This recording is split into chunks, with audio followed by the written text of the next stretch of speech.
பழத்தோட்ட ஊழியங்கள், கர்த்தரருளின ஊழியங்கள். திராட்சை பழத்தோட்ட ஊழியங்கள், கர்த்தரருளின ஊழியங்கள். அவரில் நிலைத்திருந்து கனி கொடுப்போம், கர்த்தர் வாய்க்க செய்வார்.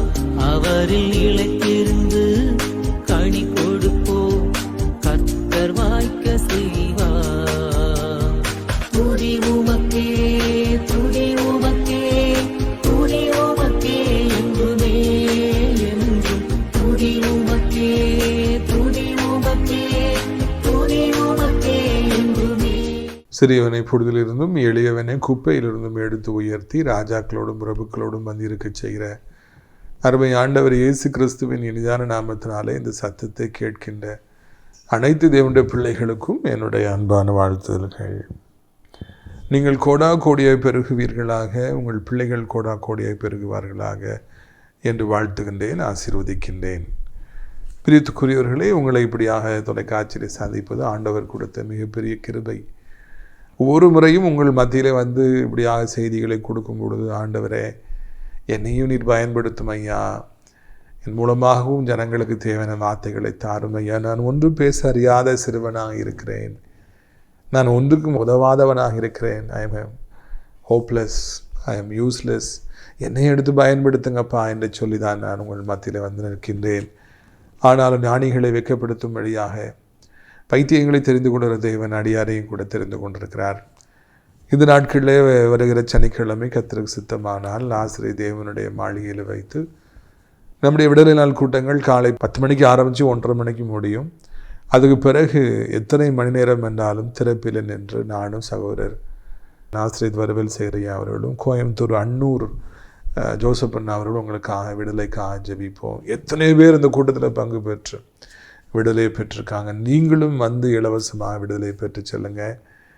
கூட்டத்தின் முடிவில் மெய்ஞானபுரம் யோவான் தலைமையில் சுவையாக தயாரிக்கப்பட்ட விருந்து உங்களுக்கு வழங்கப்படும் என்பதையும் மகிழ்ச்சியோடு தெரிவித்துக் கொள்கிறோம். பிரியத்துக்குரியவர்களே, அது மாத்திரமல்ல, நம்முடைய தேவனுடைய மாளிகைக்குள்ளாய் கட்டப்பட்டிருக்கிற அடைக்கலான் குருவி எனப்பட்ட அந்த ஆவிக்குரிய முதியோரெல்லாம் மிக சிறப்பாக நடந்து வருகிறது. நிறைய பேர் வந்து சேர்ந்துட்டுருக்காங்க. இன்னும் ஏராளமான இடங்கள் உள்ளது. விரும்பியவர்கள் வந்து நீங்கள் தங்கலாம் என்பதை உங்களுக்கு மகிழ்ச்சியாக அறிவிக்க நான் ஆசைப்படுகிறேன். பிரியத்துக்குரியவர்களே, பக்கத்தில் கர்த்தர் நமக்கு காணியாச்சாய் தந்திருக்கிற இடத்துல நாம் எப்படியாவது அனாதை பிள்ளைகளுக்கான இல்லத்தையும் இன்னும் அவர்களுக்கான ஒரு ஸ்கூலையும் கட்டணும்னு சொல்லி ஆசைப்படுறோம். நீண்ட கால தரிசனம், அதற்காக நீங்கள் ஜெபித்து கொள்ள வேண்டும் என்று உங்களை அன்போடு கூட நான் கேட்டுக்கொள்கிறேன். பிரியத்துக்குரியவர்களே, இந்த நாளில் நம்முடைய பிரயோஜனத்திற்காக ஆதியாகமம் 14வது அதிகாரம் பாருங்கள், 9வது வசனத்திலிருந்து வாசிக்க விரும்புகிறேன். ஏலாமின் ராஜாவாகிய கெதர்லாமோகோமேரோடும், ஜாதிகளின் ராஜாவாகிய நீதியாவோடும், சினையாரின் ராஜாவாகிய அம்மாபேலோடும், ஏலாசாரின் ராஜாவாகிய அரியாகோலோடும் யுத்தம் பண்ண புறப்பட்டு அந்த 5 ராஜாக்களும் இந்த 4 ராஜாக்களோடு யுத்தம் பண்ணினார்கள். அந்த சித்தி மலை பள்ளத்தாக்கு எங்கும் நிலக்கீழ் உண்டாகும் கேணிகள் இருந்தது. சோதோம் குமராவின் ராஜாக்கள் முறிந்தோடி அங்கே விழுந்தார்கள். மீந்தவர்கள் மலைகளுக்கு ஓடி போனார்கள். அப்பொழுது அவர்கள் சோதோமிலும் குமராவிலும் பொருட்கள் எல்லாவற்றையும் போஜன பதார்த்தங்கள் எல்லாவற்றையும் எடுத்துக்கொண்டு போய்விட்டார்கள். ஆபிரகாமின் சகோதரனுடைய குமாரனாகிய லோத்து சோதோமில குடியிருந்தபடியினால் அவனையும் அவன் பொருட்களையும் கொண்டு போய்விட்டார்கள். தப்பி ஓடிய ஒருவன் எபிரேனாக ஆபிரகாமிலே வந்து அதை அறிவித்தான். பார்த்தீங்களா, இந்த இடத்துல நான் காண்கிறோம், ராஜாக்கள் யுத்தம் பண்ணுறாங்க. 2 பேருமே கூட்டணி போட்டு அங்கே நிறைய பேர் வராங்க. அந்த யுத்தத்தில் தோல்வி அடைந்த சோதோம் குமாரா ராஜாக்கள் அவங்க எல்லாம் மலையில் போய் ஒளிஞ்சிக்கிறாங்க. அவங்களுக்கு மிகப்பெரிய சேதாரங்கள் ஏற்படுகிறது. அவர்களுடைய பொருட்கள், தங்கங்கள், அவர்களுக்கு உரிய விலையேறப்பெற்ற பொருட்களை ஜெயித்த ராஜாக்கள் எடுத்துகிட்டு போகிறாங்க. முக்கியமாக லோத்து அந்த சோதோம் குமாராவில் இருந்ததுனால அவரையும் பிடிச்சிட்டு போயிடுறாங்க, குடும்பத்தையும் பிடிச்சிட்டு போயிடுறாங்க, அவருடைய பொருட்களையும் அங்கே பிடித்து கொண்டு போனார்கள் என்று சொல்லி இந்த இடத்துல நாம் வாசிக்கிறோம். சோதோம் குமாராவில் குடியிருந்தால் வெற்றியாக கிடைக்கும், இப்படிப்பட்ட ஒரு நிலைமை தான் ஏற்படும். ஆனால் அவைகள் பெரிய பணக்கார இடங்களாக கண்களுக்கு கர்த்தருடைய தோட்டத்தை போல, ஏதேன் தோட்டத்தை போல செழிப்பாக இருந்தது என்று அங்கே போய் லோத்து குடியிருந்தார். ஆனால் ஒரு கட்டத்தில் அந்த ஜனங்களுடைய பாவம் அதிகமாக இருந்தபடினாலே ஒரு யுத்தம் வந்தது. அந்த யுத்தத்தில் அந்த ராஜாக்களுக்கு படுதோல்வி அடைந்தார்கள். கர்த்தருடைய கோபம் அவங்க மேலே இருந்ததுனால தோல்வி. அப்போ அந்த ராஜாக்கள் எல்லாத்தையும் எடுத்துகிட்டு போகும்போது லோத்து அந்த பாவத்தில் போய் மத்தியில் போய் எனக்கு ஒரு பங்கு இருக்கணும்னு இருந்ததுனால அந்த செழிப்பை கண்டு அவர் ஆசைப்பட்டு போய் அங்கே இருந்தார். அவருக்கும் ஒரு பரிதாபமான நிலைமை ஏற்படுகிறது. அவரும் கூட அங்கே வாரிக்கொள்ளப்படுகிறார். அவருடைய குடும்பமும் வாரிக்கொள்ளப்படுகிறது. அவர் சம்பாதித்து ஆபிரகாமோடு இருந்த காலங்களில் சம்பாதித்து வைத்த சம்பாத்தியங்களை எடுத்துக்கொள்ளப்படுகிறது என்று இந்த இடத்துல வாசிக்கிறோம். ஆபிரகாமோடு இருந்தால் இந்த நிலைமை வந்திருக்குமா என்று நான் கேட்க விரும்புகிறேன். ஆபிரகாமோடு இருந்திருந்தால், தேவனுடைய பிள்ளையோடு இருந்திருந்தால் இப்படிப்பட்ட ஒரு இக்கட்டு வந்திருக்குமா? இப்படி சிறையாக பிடித்து செல்லப்பட வேண்டிய ஒரு அவசியம் வந்திருக்குமா? எல்லாவற்றையும் சத்துருக்கள் எடுத்துக்கொண்டு போய் பரிதாபமாக உயிர் பிழைப்போமா விடுவார்களா, கொலை செய்து விடுவார்களோ என்று கதறுகிற ஒரு நேரம் வந்திருக்குமா? வந்திருக்காதல்லவா? செழிப்பான இடமா இருக்கிறது என்று ஆசைப்பட்டு போனபடியினால் தானே. ஐயா பார்க்குறக்கு நல்லா இருக்குது, நம்மளுக்கும் நல்லா இருக்குன்னு நினச்சி ஆசைப்பட்டு போனதுனால தானே. கர்த்தரை கன்சல்ட் பண்ணாமல் சீனியர்கிட்ட விட்டு கொடுக்காம நான் தான் எல்லாத்தையும் எடுத்துக்கிடுவேன்னு சொல்லி சுயநலத்தோடு போனபடியினால் தானே இப்படிப்பட்ட அழிவு அங்கே லோத்துக்கு அங்கே ஏற்பட்டது என்று சொல்லி நாம் காண்கிறோம். மேலோட்டமாக சோதங்குமாரா ராஜாக்கள் தோத்துட்டாங்க, எல்லாம் போயிடுச்சு, எல்லாத்தையும் எடுத்துகிட்டு போயிட்டாங்க. ஆனால் பின்னால் இருக்கிறது காரியம் லோத்துவை பிடிச்சிட்டு போயிட்டாங்க. அதுதான் முக்கியமான ஒரு காரியம். தேவனுடைய பிள்ளைகளை விட்டு நாம் ஒரு காலம் பிரியாதபடிக்கு வாழ்க்கையில் நாம் சேர்ந்திருப்பதற்கு நாம் வாழ பழகுவோம். ஊழியக்காரர்களை விட்டு ஒரு காலம் நாம் பிரியாதபடி இருப்பதற்கு நாம் எப்பொழுதுமே பிரயாசப்படும். சபையை விட்டு வெளியேறாதபடிக்கு, அற்ப காரணங்களினாலே அவர்களில் இருக்கிற அந்த உறவை நாம் இழந்து விடாதபடிக்கு, அற்பத்தனமாய் சிந்தித்து சின்ன சின்ன காரியங்களுக்காய் சண்டை போட்டு வாதாடி கர்த்தர் நமக்கு மிகப்பெரிய ஆசீர்வாதங்களாய் தந்திருக்கிற ஆபிரகாம்களை நாம் இழந்து விடாதபடிக்கு கவனமாக இருப்போம். லோத்து எதனால ஆபிரகாம் விட்டு பிரிஞ்சு போனார்? சுயநலம் இருந்ததுனால பிரிஞ்சு போனார். லோத்து எதனால ஆபிரகாம் விட்டு தனியாக போயிட்டாரு? கண்ணுக்கு குளிர்ச்சியாக இருக்குது, இவட்ட இருந்த விட அங்கே போனால் குளிர்ச்சியாக இருக்குன்னு சொல்லி போனார். லோத்து எதுக்கு ஆபிரகாமை விட்டு பிரிஞ்சு போனார்? ஆண்டவரை கன்சல்ட் பண்ணல, மாம்சத்தில் முடிவெடுத்தார், அதனால பிரிஞ்சு போனார். நாமும் கூட சுயநலம் உடையவர்களாக இருக்கும் பொழுது, ஆண்டவர்கிட்ட கேட்காம மாம்சத்தில் முடிவெடுக்கும் பொழுது, செழிப்பாக இருக்கிறது என்று கண்களால் பார்த்து நாம் ஆச்சரியப்பட்டு கவரப்பட்டு போவோம் என்றால், கர்த்தரால் நமக்கு காணியாட்சியாய் கொடுக்கப்பட்ட, ஃப்ரெண்ட்ஸாக கொடுக்கப்பட்ட, உறவுகளாக கொடுக்கப்பட்ட, ஆவிக்குரிய சொந்தங்களாய் கொடுக்கப்பட்ட விலையேற பெற்ற நபர்களை நாம் இழந்து போய்விடுவோம் என்பதை உங்களுக்கு நான் நினைவூட்டும்படியாக விரும்புகிறேன்.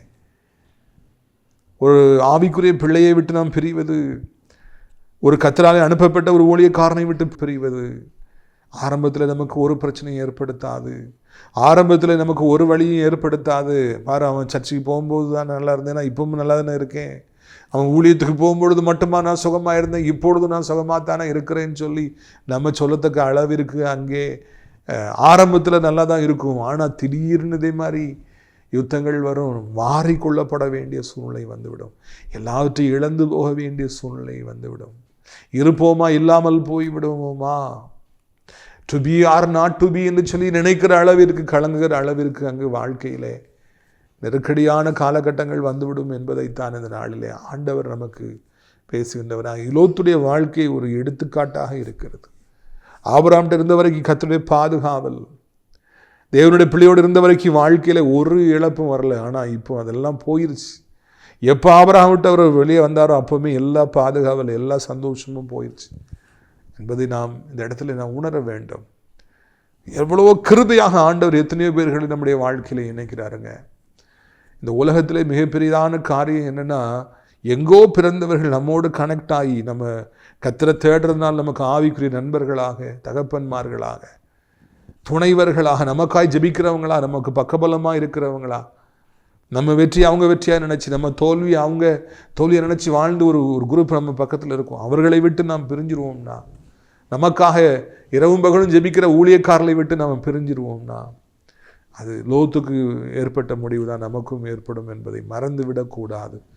நாம் அப்படிப்பட்டவர்களை இழந்து விடக்கூடாது. இழந்து போன பிறகு நாச மோசங்கள் வரும்பொழுது நம்ம எவ்வளோ வருத்தப்பட்டாலும் ஒரு பிரயோஜனமும் ஏற்பட போவதே இல்லை. இதைத்தான் இந்த நாளிலே ஆண்டவர் முதல் பகுதியிலே நம்மகிட்ட பேசுகிறார். பொதுவாகவே உறவுகளை இழந்துடாதீங்க, நட்புகளை இழந்துடாதீங்க. உடைக்கிறது எளிது, கெட்டுவதோ மிக கடினமான ஒரு காரியம் என்பது முதல் பகுதியை பார்க்குறோம். ரெண்டாவதாக இந்த செய்தி ஆபிரகாம்கிட்ட போய் சொல்கிறாங்க. ஆபிரகாம் தூரத்தில் இருக்கார், அவர் ஆண்டு தொடர்ந்து ஆசீர்வதிச்சுட்டு தான் இருக்கார். தேவனுடைய பிள்ளை ஆபிரகாம், அவருக்கு ஒரு குறைவும் வரலை, அவர் நல்லா இருக்கார். அவரை யாரும் பிடிச்சிட்டு போகலை, ஆண்டவர் உடவும் இல்லை. அவருக்கு தொடர்ந்து பாதுகாவல் இருக்கிறது. அவர் வீட்டில் சந்தோஷமாக இருக்கும் பொழுது ஒரு நாளும் செய்தி வருது, உம்முடைய சகோதரன் மகனாகிய அந்த லோத்துவையும் அவருடைய குடும்பத்தையும் அவருடைய உடைமைகளையும் ஒரு காலத்தில் உம்மோடு கூடவே இருப்பார் அந்த லோத்து, அவருடைய குடும்பம் எல்லாத்தையும் பிடிச்சி இழுத்துட்டு போயிட்டாங்க, ஐயா உங்களுக்கு தெரியுமா அப்படின்னு சொல்லிட்டு அந்த நாளில் அந்த செய்தி ஆபிரகாம்கிட்ட போய் சொன்னாங்க என்று சொல்லி நான் காண்கிறோம். பிரியத்துக்குரியவர்களே, பார்த்தீங்களா, அது செய்தி வேறு எங்கேயும் போகலை, அது கடைசியில் ஆபிரகாம்கிட்ட தான் போகுது. அந்த செய்தியை அவர் கேட்ட மாத்திரத்தில் அவர் வருத்தப்பட்டார், அதை ஃபீல் பண்ணினார், ஐயோ என்று சொல்லி பரிதபித்தார் என்று சொல்லி நான் காண்கிறோம். அடுத்தாப்பில் அவர் என்ன செஞ்சாருங்கிறத நம்ம பார்க்க இருக்கிறோம். சத்துரு வீழ்ந்து விட்டான், உங்களை விட்டு போனவர்கள் வீழ்ந்து விட்டாங்கங்கிற செய்தி உங்களுக்கு சந்தோஷத்தை ஏற்படுத்துகிறதா? சிரிக்கீங்களா? இல்லைனா ஐயோ பாவம்னு சொல்லி நினைக்கிங்களா? இப்போவும் கூட அவங்க இல்லைங்கிறது உண்மைதான். ஒரு காலத்தில் நண்பர்களாக இருந்தாங்கங்கிறது உண்மை, இப்போ எதிரியாக இருக்குங்கிறது உண்மைதான். ஆனால் அவங்க விழுந்துட்டாங்க அப்படின்னு ஒன்று அது சந்தோஷமாக இருக்குதா? இல்லைன்னா அவங்களுக்காக பாவப்படுறீங்களா? எவ்வளோ நல்ல வசதியாக இருந்தார், இப்போ ஏழை ஆகிட்டாரே, எவ்வளோ நல்ல சுகமாக இருந்தாங்க, இப்படி ஆகி போச்சே அப்படின்னு சொல்லிட்டு. ஒருவேளை நீங்கள் உங்களுக்கு பிரியமில்லாதவர்கள் இல்லைன்னா உங்களை விட்டு போனவங்க, முக்கியமாக உங்களை விட்டு பிரிஞ்சு போனவங்க விழுந்துட்டாங்க அப்படின்னா, அவங்களுக்கு ஒரு ஆபத்து வந்துட்டுன்னா அது நமக்கு சந்தோஷத்தை ஏற்படுத்துதா? இல்லைனா நீங்கள் அதை கண்டு வருத்தப்படுறவங்களா இருக்கீங்களா? அதில் தான் நீங்கள் எப்படிப்பட்டவங்கிறத கண்டுபிடிக்க முடியும். நான் சின்ன வயதில் எனக்கு ஒரு ஆசிரியர் இருந்தார். அவர் ஒருத்தரை பிடிக்காமல் சண்டை போட்டுக்கிட்டு இருந்தார். அவங்க ரெண்டு பேருக்கும் மிஸ் அண்டர்ஸ்டாண்டிங். அப்போது அவர் எதிரியாக நினச்சிட்டு இருந்தவருக்கு அப்பெண்டிக்ஸ் வந்துருச்சு. அது அவர் என்கிட்ட சொல்கிறார், அவன் புத்திக்கு தானே அப்படி வந்துச்சு, எனக்கு தெரியும்ல, அவன் புத்திக்கு தான் அப்படி வந்துச்சு, இனியும் உனக்கு நிறையா வரும். அப்பெண்டிக்ஸ் வந்துருச்சு எதிரிக்கு, அது சந்தோஷப்படுறாரு. நல்லா மாட்டிக்கிட்டான்ல. ஒரு விழுந்து விட்டால் என்று நாம் ஒரு காலம் சந்தோஷப்படக்கூடாது. அது மனிதத்தன்மையே அல்ல. தெய்வம் நம்மகிட்ட இருந்தாரா நம்ம அப்படி பேய்களாக இருக்க மாட்டோம். நமக்கு அது பேய்த்தனமான சந்தோஷம் ஒரு காலம் வரவே வராது. அது பேய்த்தனமானது, வேண்டாம். எதிரிகளாக இருக்கட்டும், நம்ம விட்டு போனவங்களாக இருக்கட்டும், நமக்கு எவ்வளவோ வேதனைகளை கொண்டு வந்தவங்களாக இருக்கட்டும், அவங்க விழுந்துட்டாங்க, நன்றி மறந்து போனவங்களாக இருக்கலாம், நீங்கள் உதவி செஞ்சு தூக்கி விட்டவங்க உங்களை ரொம்ப வேதனைப்படுத்தி இப்போ விழுந்து போயிட்டாங்கன்னாலும் கூட விழுந்துட்டாருன்னா நம்ம சந்தோஷப்படக்கூடாதுங்க. அது தேவனுக்கு சித்தமானது இல்லவே இல்லைங்க. இதைத்தான் இந்த நாளிலே நீங்கள் புரிந்து கொள்ள வேண்டும். தேவனுடைய சுபாவம் நமக்குள்ளே இருக்கிற பொழுது, அவனுடைய அன்பு நமக்குள்ளே இருக்கிற பொழுது, எதிரிகளாக இருந்தாலும் அவர்களுக்கு திடீரென்று ஒரு முடிவு ஏற்படுகிற பொழுது, இல்லாவிட்டால் அவர்களுக்கு ஒரு ஆபத்து வருகிற பொழுது நாம் சந்தோஷப்படாதபடிக்கு அப்படியா ஐயோ பாவமே, நாம் அது வருத்த தான் படணும். அதை ஆண்டவர் உன்னிச்சு பார்ப்பார். எதிரிகள் விழும்பொழுது நாம் களி கூர்ந்து மகிழ்வது குதிக்கிறோமா இல்லைன்னா வருத்தப்படுறோமாங்கிறத பார்ப்பார். நம்ம சந்தோஷப்பட்டு களி கூர்ந்துட்டு இருந்தோம்னா அது ஆண்டவர் கோபம் நம்ம மேலே வந்துடும். நம்ம வருத்தப்படுவோம் அப்படின்னா ஐயோ பாவமேன்னு சொல்லி நினைப்போம்னா ஆண்டவர் நமக்கு இன்னும் அதிகமாக இறங்குவார். இன்னும் அதிகமாக இருக்கிற எதிரிகளை அவர் களை எடுப்பார். இதைத்தான் இந்த நாளிலே புரிந்து கொள்ளணும். ஆபிரகாம்கிட்ட போய் செய்தி சொல்லப்படுது. அந்த நேரத்தில் ஆபிரகாம் என்ன நினைக்கிறாரு, அவருடைய மனநிலைமை எப்படி இருக்குங்கிறது ஆண்டவர் உன்னிட்டு பார்த்துருப்பார். சில நேரங்களில் நீங்கள் எதிரிகள் முன்னால் தாழ்த்தப்பட்டு போவீங்க. உங்களை பார்த்து அவங்க சிரிப்பாங்க, நீங்கள் விழுந்துட்டு அவங்க சிரிப்பாங்க. சமீபத்தில் ஒரு சகோதரர் சொன்னார், அவருடைய மகன் தூர இடத்துக்கு நண்பர்களோடு காரில் போகும் பொழுது வேகமாய் ஓட்ட தெரியாமல் ஓட்டினவர் ஓட்டினதுனால அவர் பெரிய விபத்தை சந்தித்து 2 பேர் மறித்து போனாங்க. எல்லாருக்கும் செம அடி. மகன் கை 2 உடஞ்சி போச்சு, காலெலாம் உடஞ்சி போச்சு. பிழைப்பானாங்கிற ஒரு செய்தி ஒரு கேள்விக்குறி ஆயிடுச்சு. அப்போது இந்த செய்தி அவர்களுக்கு பிடிக்காதவர்களுக்கு போய் ரீச் ஆகணும்னா அவங்கெல்லாம் சிரித்தாங்களா, பாரு விபத்தை எந்த போச்சு. ஐயா இது மிகப்பெரிய ஆபத்து, மிகப்பெரிய ஆபத்து. ஒருத்தருக்கு ஆக்சிடெண்ட் ஆகிட்டு நம்ம சிரிப்போம் அப்படின்னா அது நமக்கு ஒருவருக்கு எவ்வளோ நேரம் ஆகும் ஐயா. ஒரு காலம் ஒருத்தருக்கு ஆபத்து வந்துருச்சு, ஆக்சிடெண்ட் ஆகிடுச்சு, யாரோ வீட்டில் இறந்து போயிட்டாங்க, சிரிக்க வேண்டாம். இல்லைன்னா ஒரு மகன் ஓடி போயிட்டா, ஒரு பக்கத்து வீட்டில் ஓடி போயிட்டா, அவன் மகன் ஏதோ குடிவரில் ஏதோ மாட்டிக்கிட்டான்னா ஏதோ சிரிக்க வேண்டாம். அது சிரிக்கிறதுக்குரிய காரியம் அல்லவே அல்ல. ஆண்டவர் நம்மகிட்ட பேசினாருன்னா நம்ம சிரிப்போம். பைபிளில் வாசிக்கும் போது நம்ம ஐயோ இப்படிலாம் இருக்கேன்னு நம்ம ஆனந்தப்படுவோம். இல்லைன்னா நம்ம ஆண்டரை பாடி துதிக்கிறதுல நம்ம ஆராதனைப்படுவோம், அதில் சந்தோஷப்படுவோம். ஒருவர் வாழ்க்கையில் உயர்ந்து விட்டார்ன்னு பார்த்து ஒரு ஊழியக்காரன் உயர்ந்து விட்டார்னு நம்ம சந்தோஷப்படுவோம். ஆனால் அவர் விழுந்து விட்டார், ஒரு குடும்பத்தில் ஆக்சிடெண்ட் ஆகி போச்சு, பிள்ளை ஓடி போயிட்டு அவமானப்பட்டாங்க, பிஸ்னஸ்லாம் லாஸ்ட்டாக, எவ்ரி திங் இஸ் லாஸ்ட் அப்படின்னா நம்ம சிரிக்க வேண்டாம். அவங்க ஏற்கனவே மனம் போயிருப்பாங்க. நம்ம சிரித்து அவங்கள இன்னும் வேதனைப்படுத்த வேண்டாம். அவன் புத்திக்கு தான் இப்படி ஆகி போச்சு, நாய் திருப்பு நம்ம கொடுக்க வேண்டாம். எனக்கு முன்னாலே தெரியும் ஹாஹான்னு சொல்லி நம்ம சிரிக்க வேண்டாம், வேண்டாம். ஒரு வீழ்ச்சி அடைகிற செய்தி நமக்கு வருகிற பொழுது அவர்களுக்காக நம்ம பாவப்படுவோம், வருத்தப்படுவோம். முடிந்தால் ஜெபிப்போம். உங்களை துன்பப்படுத்துபவர்களுக்காக ஜெபியுங்கள் என்று ஆண்டவர் நமக்கு சொல்லவில்லையா? பாருங்கள் என்ன ஆகிறது என்று சொல்லி பாருங்கள். அந்த ஆதியாகமம் 14ஆம் அதிகாரம் 13ஆம் வசனம் முதல். தப்பியோடைய ஒருவன் எபிரேயனாகிய ஆபிரகாமிடத்தில் வந்து அதை அறிவித்தான். ஆபிரகாம் தன்னோடு உடன்படிக்கை செய்திருந்த மனிதராகிய எஸ்கோலுக்கும் ஆனேருக்கும் சகோதரனாகிய மம்ரே என்னும் எம்மோருடைய சமூகத்தில் அப்பொழுது கூடியிருந்தார். தன் சகோதரன் சிறையாக கொண்டு போகப்பட்டது ஆபிரகாம் கேள்விப்பட்ட பொழுது அவர் தன் வீட்டிலே பிறந்த கை படிந்தவர்களாகிய 318 ஆட்களுக்கும் ஆயம் தரிப்பித்து தான் என்னும் ஊர் மட்டும் அவர்களை தொடர்ந்து ராக்காலத்தில் அவனும் அவன் வேலைக்காரன் பிரிந்து பவுஞ்சுகளாய் அவர்கள் மேல் விழுந்து அவர்களை முறியடித்து அவர்களை துரத்தி சகல பொருட்களையும் திருப்பி கொண்டு வந்தார். இதை கேள்விப்பட்ட உடனே அங்கே ஆபிரகாம் என்ன செய்கிறாருங்கிறது நமக்கு அதிசயமாக இருக்குது. 318 வேலைக்காரங்க இருக்காங்க, நிறைய பேர் இருக்காங்க. அவங்க 318 பேர் வாள் பிடித்து கை நல்லா ஸ்ட்ராங்காக இருக்குது, யுத்தம் செய்கிறதுக்கு ரெடியாக இருக்காங்க. அவங்கள கூட்டுட்டு அந்த 5 ராஜாக்களையும் அவர் திறந்து போகிறாருன்னு இரவு நேரத்தில் பவுஞ்சாக போய் விழுந்து அவங்கள்ட்ட யுத்தம் பண்ணுறார். இவர் ஒரு சின்ன கூட்டம் கிதியோன் மாதிரி, அங்கே அவங்க 5 ராஜாக்கள் மாபெரும் வெற்றி பெற்று படுத்து கிடக்கிறாங்க. ஆனால் அதெல்லாம் அவர் கண்டு பயப்படவே இல்லை. ஆண்டவருடைய பிள்ளைங்கிறதுனால துணிஞ்சு போய் யுத்தம் செய்கிறாரு. ஆண்டவருடைய நாமத்தில் அவங்கள மட்டங்கடிச்சு துரத்துறாரு. பூரண அன்பு பயத்தை புறம்பே தள்ளும். வெறும் 318 பேரை வைத்துக்கொண்டு ஒரு சின்ன கூட்டமாக அவர் போய் அவங்க மேலே போய் விழுறாரு. ஒரு பெரிய சண்டை ஆரம்பிக்குது. பிரியத்துக்குரியவர்களே, அந்த சண்டையில் ஆண்டவர் ஆபிரகாமோடு இருந்ததுனால அந்த ராஜாக்களை முறியடிக்கிறாரு. ஹவு மெனி நம்பர் ஒரு மேட்டரே கிடையாது. அவங்கள்ட்ட நிறைய பேர் இருக்காங்க, நம்மக்கிட்ட குறைய பேர் இருக்காங்க. அவங்க நிறைய சம்பளம் வாங்குறாங்க, நம்ம குறைய சம்பளம் வாங்குகிறோம். அவங்களுக்கு பெரிய வீடு இருக்குது, நமக்கு சின்ன வீடு இருக்குன்னு நிறைய பேர் இன்றைக்கி அங்கலாக்கிறாங்க. ஐயோ அவங்களுக்கு இவ்வளோ காசு இருக்குது, இவ்வளோ வீடு இருக்குது, இவ்வளோ சொத்து இருக்குது, இவ்வளோ கார் இருக்குது, எனக்கு ஒன்றும் இல்லையேன்னு சொல்லிட்டு. இல்லைங்க, நம்பர்லாம் மேட்டரே இல்லை. ஆபிரகாம்கிட்ட வெறும் 318 பேர், அது வேலைக்காரங்க, அவங்க ப்ரொஃபஷனல்ஸ் தான், சண்டைலாம் போட தெரியாது. ஆனால் அங்கே 5 ராஜாக்கள் அவங்க வெற்றி மேல் வெற்றி பெற்றிருக்காங்க. அவங்க கையில் அவ்வளோ ஸ்ட்ராங்கான ஆட்கள் இருக்காங்க. இவங்க துணிஞ்சு போய் சண்டை போட்டு மாபெரும் வெற்றி அடைகிறாங்க. Number is not at all a matter. எவ்வளோ சம்பளம் வாங்குகிறோம், எவ்வளோ படிச்சிருக்கோம், எவ்வளோ குறையா இருக்கோம் அப்படின்னு நீங்கள் எல்லாம் நினைக்கக்கூடாது. கர்த்தரோடு இருந்தாலும் நமக்கு வெற்றி தான். எவ்வளோ பெரிய ஆட்கள் எவ்வளோ நம்பரில் வந்தாலும் நம்மளை ஜெயிக்க முடியாது. ஏன்னா நம்ம கர்த்தரோடு இருக்கிறோம், அதுதான் முக்கியம். Are you with the Lord? உண்மையிலே நீங்கள் ஆண்டவரோடு கூட இருக்கீங்களா? நீங்கள் ஜெபிக்கிறீங்களா? ஆண்டவருக்கு பயந்து வாழ்கிறீங்களா? ஒவ்வொரு நாளும் கருத்தாக 2 மணி நேரம் 2.5 மணி நேரம் ஜெபிக்கிறீங்களா? ஆண்டவர் பைபிளை உண்மையாய் வாசிக்கிறீங்களா? பைபிளில் உள்ளதை ஃபாலோ பண்ணணும்னு நினைக்கிறீங்களா? ஊழியக்காரங்க எல்லாரையும் நேசிக்கிறீங்களா? ஊழியக்காரங்க விழுந்து போகும்போது சிரிக்காம ஐயோ பாவம் விழுந்துட்டார் எந்திக்கிட்டோன்னு நீங்கள் நினைக்கிறீங்களா? அப்போனா ஆண்டவர் உங்களுக்கு உதவி செய்கிறார். ஆண்டவர் ஆபிரகாமுக்கு மாபெரும் வெற்றி கொடுத்தார். வெறும் 318 பேர் தான் மாபெரும் வெற்றி அடைந்து ராஜாக்களை துரத்தி சரித்திரத்தில் இடம் பெற்றார். காரணம் ஆண்டவருடைய பிள்ளையா இருந்தார், உண்மையாய் ஆண்டவரை நேசித்தார், மாபெரும் வெற்றி பெற்றார். நாமும் உண்மையாய் ஆண்டவருக்கு என்று வாழ்வோம் என்றால் மாபெரும் வெற்றி பெறுவோம். சின்ன சம்பளம், சின்ன வேலை, சின்ன வீடு ஒண்ணுமே இல்லை, எல்லாமே நமக்கு எதிராக இருக்குது. ஆனால் மாபெரும் வெற்றியை அடைவோம். எப்பவும் தெரியுமா? கர்த்தர்ட்ட உண்மையாய் நம்ம இருப்போம்னா உண்மையாய் அவரை தேடுவோம். யாரும் நம்ம அசைக்க முடியாதுங்க.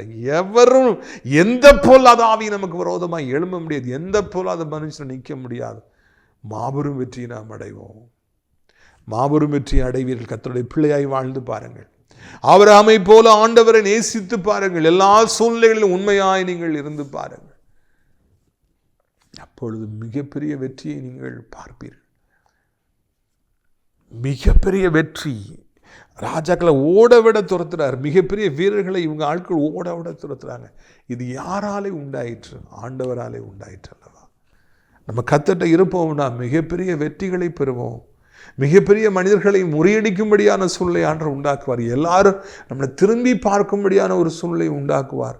மிகப்பெரிய ஆசீர்வாதங்களை நாம் பெறுவோம் என்பதில் சந்தேகமே இல்லை.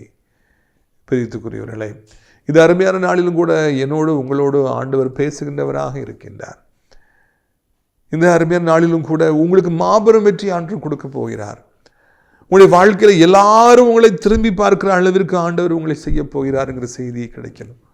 ஆனால் நீங்கள் உண்மையிலே ஆண்டவருடைய பிள்ளை தானா?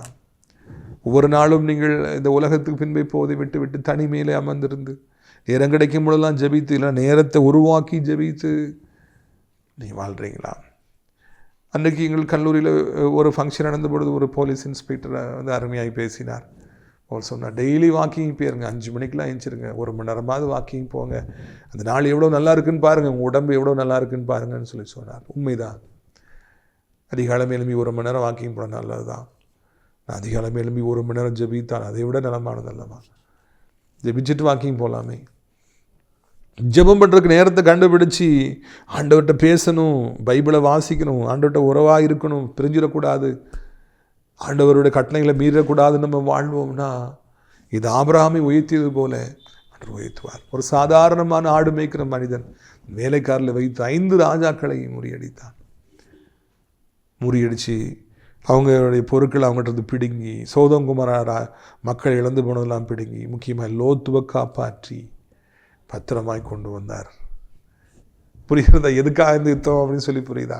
அவருக்கு இந்த பொருட்களை களவாடணுங்கிறது நோக்கம் இல்லை, தன்னை பணக்காரன் ஆக்கணுங்கிறது அவருக்கு நோக்கம் இல்லை, தன்னை ஒரு பெரிய ஒரு புகழ்பெற்ற மனிதனாய் மாற்றுங்கிற விருப்பம் இல்லை. என்னுடைய நண்பர், என்னுடைய உறவினர், என்னோடு கூட இருந்த லோத்துக்கு ஒரு ஆபத்து, அவரை காப்பாற்றணும், அவர் பொருட்களை திருப்பி கொடுக்கணும், அதுக்காக தான் நான் சண்டைக்கு வந்தேன்னு சொல்லி அது எல்லாத்தையும் லோத்துக்கு பெற்றுக் கொடுத்தாரா?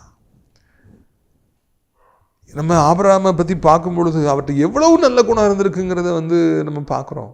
என்னை விட்டு நீ பிரிஞ்சு போனால உனக்கு இப்படி தான் ஆகும். இன்றைக்கி நம்ம சாதாரணமாக நம்ம சொல்லுவோம், உனக்கு இப்படி தான் ஆகும், எனக்கு தெரியும்ப்பா, இப்படி தான் ஆகும், இதுக்கு மேலே உனக்கு வரும்ப்பா அப்படின்னு நம்ம சொல்லியிருப்போம். ஆனால் ஆண்டவருடைய பிள்ளையாகிய ஆபிரகாம் எல்லாத்தையும் பிடுங்கி மறுபடியும் லோத்துல கொடுத்து, நீ சந்தோஷமாக இருப்பா, நீ மகிழ்ச்சியாக இருப்பா, நீ பயப்படாத, அன்பை காண்பிக்கிறார். தன்னை விட்டு பிரிந்து போன அந்த மனிதனுக்கு தன்னுடைய அன்பை காண்பிக்கின்றார். லோத்தோடு கூட அந்த சோதகுமார மக்கள்லாம் நன்மையை பெறுறாங்க, எல்லாருக்கும் திருப்பி கொடுக்குறார். கொடுத்துட்டு எனக்கு எதுவுமே வேண்டான்னு சொல்லி அவர் திரும்பி வந்துடுறாரு. அவருடைய அன்பு பூரண அன்பு. என்னை விட்டு பிரிந்து போன மனிதனுக்கும் கூட அந்த பிரிவின நேரத்தில் ஆபிரகாம் எவ்வளோ வருத்தப்பட்டிருப்பார். ஆனால் அதெல்லாம் இப்போ எதுவுமே ஞாபகம் பண்ணாமல், நீ வச்சுக்கப்பா, எனக்கு கூட இருந்த அல்ல, நீ வச்சுக்குன்னு சொல்லி எல்லாத்தையும் கொடுத்தாரா? அவருக்காக தன் உயிரையும் பணைய வைத்தாரா? அன்பை குறித்து ஆண்டவர் இயேசு கிறிஸ்து இந்த பைபிளில் பல இடங்களிலே சொல்லுகிறார்.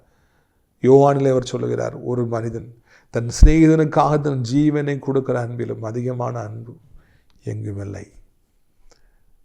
There is no love greater than this, that a man lays down his life for his friend. நண்பனுக்காக தன் ஜீவனையும் கொடுக்கிற அன்பிலும் அதிகமான அன்பு இல்லை. ஆண்டவர் இயேசு கிறிஸ்துவும் கூட நம்மை சிநேகிதர்கள் என்று அழைத்து ஒரு நாளில் நமக்காக சிலுவையிலே ஜீவனையும் கொடுக்கவில்லையா? ஆண்டவர் இயேசு கிறிஸ்து சிலுவையில் நமக்காக மறிக்கவில்லை, 6 மணி நேரம் அசையாமல் அவர் தொங்கவில்லையா? இதற்காக தெரியுமா? நம் மீது வைத்த அன்பு நிமித்தமாக. ஆபிரகாமுடைய அன்பு உண்மையாக இருந்ததுனால் அவரை விட்டு பிரிந்து போனவருக்காய் கூட அவர் அங்கே யுத்தங்களை செய்து மீட்டெடுத்து கொடுத்தார், எல்லாத்தையும் கொடுத்து வந்துக்கிட்டே இருந்தார், எதையும் எதிர்பார்க்கல. இயேசு கிறிஸ்துவும் கூட நமக்காக நம் மீது வைத்த அன்பிற்காக சிலுவைக்கு சென்று நம்முடைய பாவங்களையும் சாபங்களையும் வியாதிகளையும் பிரச்சனைகளையும் போராட்டங்களையும் சுமந்து தேய்த்தார். அவனுடைய அன்பு உண்மையானது. அன்பு பெரிய காரியங்களை செய்யும். அந்த ஆபிரகாம் லோத்து தன்னை விட்டு பிரிந்து போன அந்த மனிதன் மீது வைத்திருந்த அன்பு பெரிய காரியங்களை செய்ய வைத்தது. இயேசு நம் மீது வைத்த அன்பு அவருடைய ஜீவனை நமக்காக கொடுக்க வைத்தது. நாமும் கூட அன்பிலே வளரும்படியாக அழைக்கப்படுகிறோம். நாமும் கூட இந்த உலகத்தில் இருக்கிற கடைசி நிமிடம் மட்டும் எல்லோருக்கும் அன்பையே காண்பிப்பதற்காக நாம் அழைக்கப்பட்டிருக்கிறோம். அன்பையே காண்பிப்போம். நம்முடைய வாழ்க்கையில் இருக்கிற காலங்கள் முழுவதும் எல்லோருக்கும் நம்ம அன்பை காண்பிப்போம். விட்டு போனவர்களுக்கும் பிரிந்து போனவர்களுக்கும் கூட தகுதியில்லாதவர்களுக்கும் கூட அன்பையை நாம் காண்பிப்போம். அதுதான் நல்லது என்பதை உங்களுக்கு நான் நினைவூட்டும்படியாக இந்த நாளிலே ஆசைப்படுகிறேன். தெரிவித்துக்குரியவர்களை, இந்த அருமையான நாளிலும் கூட கர்த்தர் நம்மோடு பேசுகிறார். நம்ம உள்ளத்தில் எரிச்சல், கோபம், பொறாமை, கசப்புலாம் இருக்கிற வரைக்கும் ஆண்டவருக்கு நமக்கு சம்பந்தமே இல்லை. அன்பு இல்லாதவன் தேவனை அறியான். தேவன் அன்பாக இருக்கிறார். God is love. நம்முடைய உள்ளத்தில் எப்பொழுதும் அன்பே இருக்கட்டும். கசப்புகளும் வைராக்கியங்களும் கோபங்களும் இறைச்சல்களும் நமக்குள்ளே இருக்க வேண்டாம். அந்த அன்பினாலே ஆபிரகாம் தேவனுடைய பிள்ளை ஒரு பெரிய யுத்த வீரனாக மாறினார். ராஜாக்களை துரத்தி விட்டார். அவர் மாபெரும் வெற்றியை பெற்றார். நாமும் கூட அப்படியே மாபெரும் வெற்றிகளை பெறுவதற்கு ஆண்டவர் இந்த நாளிலே உதவி செய்ய போகிறாருங்கிற நல்ல செய்தியை உங்களுக்கு நான் அறிவிக்கும்படியாக விரும்புகிறேன். நாளிலிருந்து கர்த்தர் அப்படிப்பட்ட பெரிய காரியங்களை உங்களுக்கு செய்வார். அற்புதங்களை எதிர்பாருங்கள். கர்த்தருக்கு உண்மையாக இருங்கள். அவரை நேசியுங்கள். அவருடைய கட்டளைகளை கீழ்ப்படியுங்கள். ஜெபியுங்கள். உண்மையான தேவ அன்போடு இந்த பூமியிலே வாழுங்கள். அப்பொழுது மிகப்பெரிய காரியங்களை நீங்கள் செய்வீர்கள் என்கிற நல்ல செய்தியை உங்களுக்கு அறிவிக்கும்படியாக விரும்புகிறேன். உங்களுடைய ஆசீர்வாதத்துக்காக நான் ஜெபிக்கட்டுமா? அப்பா பிதாவே, வானத்துக்கும் பூமிக்கும் ஆண்டவரே, இந்த அருமையான நாளிலும் கூட தகப்பனே, நாங்கள் எல்லாரும் ஒருமனப்பட்டு நாங்கள் ஜெபிக்கிறோம். இந்த நாளிலே எங்களுக்கு அருமையான வார்த்தைகளை தந்திருக்கீங்கப்பா. ஆண்டவரே, இந்த நாளிலே தகப்பனே, ஆபிரகாமுடைய வாழ்க்கையின் மூலமாக, அவருடைய அன்பின் மூலமாக, அவருடைய தைரியத்தின் மூலமாக நாங்கள் வாசிக்கிறோம். உண்மையான தேவனுடைய பிள்ளைகளுக்கு எவ்வளோ பெரிய ப்ரிவிலேஜஸ் நீங்கள் கொடுக்குறீங்க, எவ்வளோ பெரிய ஆசீர்வாதங்களை கொடுக்குறீங்க. ஒரு ஆடு மேய்க்கிற மனிதனை 5 ராஜாக்களை முறியடிக்க வைக்கிற அளவுக்கு பராக்கிரமசாலியாய் மாற்றினீங்க.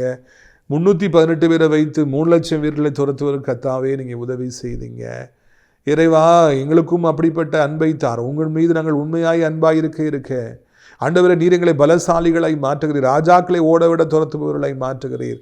ஆண்டவரே தோத்திரம், எதிரிகளுக்கும் அன்பை காண்பிக்கும் பொழுது ஆண்டவரே, எங்களை உள்ளத்தில் அன்பினாலே நிறைக்கிற பொழுது பெரிய காரியங்களை எங்களை செய்கின்றவர்களாக மாற்றுகிறீர். நன்றியப்பா. இந்த புதிய அகாடமிக் இயரில் பிரவேசிச்சுக்கிற பிள்ளைகள் எல்லாரும் பெரிய பெரிய காரியங்களை செய்யும்படியாக கர்த்தாவே நீங்கள் உதவி செய்யுங்க. பெரிய பெரிய காரியங்களை கர்த்தாவே சோத்திரம் ஐயா உடைய பிள்ளைகள் செய்யட்டும் அப்பா. இயேசுவின் ரத்தம் ஜெயம், இயேசுவின் ரத்தம் ஜெயம், இயேசுவின் ரத்தம் ஜெயம், இயேசுவின் ரத்தம் ஜெயம், இயேசுவின் ரத்தம் ஜெயம். ஷபாரானா காராபாலா. தோல்விகள் வேண்டாம், சிறைபிடித்துப்பட்டு கொண்டு போகிற அனுபவங்கள் வேண்டாம், பரிதபிக்கிற காலங்கள் வேண்டாம், ஐயோ என்னவாகும் என்று சொல்லி கலங்கி நிற்கிற காலங்கள் வேண்டாம். பலனடைகிற காலங்கள் உண்டாகட்டும். ராஜாக்களையும் துரத்துகிற ஆண்டவர் அனுபவங்கள் உண்டாகட்டும்.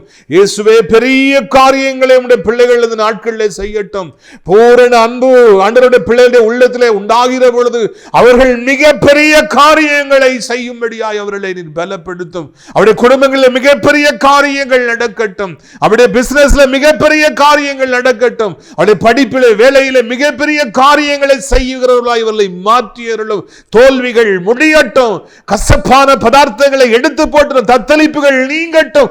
வியாதிகள் நீங்கட்டும். ஹாஸ்பிட்டல் ஆண்டவரே, இந்த மாதிரி பிரச்சனைகள், கசப்புகள் எல்லாம் மறைந்து போகட்டும். கர்த்தருடைய பிள்ளைகளை அளவில்லாமல் ஆசீர்வதியும். கர்த்தருடைய பிள்ளைகளை அளவில்லாமல் ஆசீர்வதியும். நம்முடைய பிள்ளைகளை ஆசீர்வதிக்காமல் யாரை ஆசீர்வதிப்போம்? எவ்வளவு காலம் நம்முடைய பிள்ளைகள் பாடுகளை படுவார்கள்?